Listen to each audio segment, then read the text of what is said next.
Good day, and welcome to Selekani's Explainer on the budget impasse and the fiscal framework.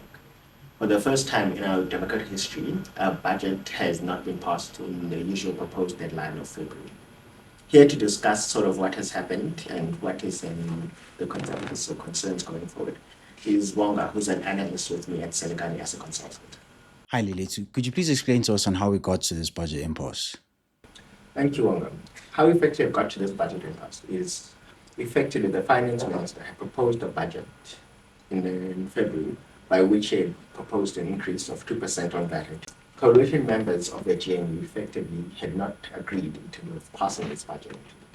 Subsequent to that, another budget was effectively tabled in March. And whilst this one was effectively passed with an increase of VAT of 0.5% for this financial year and another 0.5% for the following financial year. What subsequently happened on the 24th of May, the finance minister effectively has withdrawn that VAT increase that he proposed. What that effectively has meant that the budget effectively has to be retabled again, which we're seeing it going to be sitting at Parliament on the 21st of May.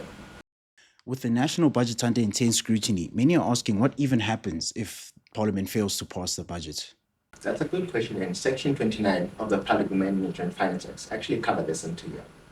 Funds actually may be withdrawn from the National Revenue Fund if a situation where a budget is not passed into. These funds may be withdrawn, but they are aligned with that appropriation bill for the previous financial year's appropriation. So what that effectively means is that services and essential services that are needed for the continuation of government do actually have funds in it to continue operating.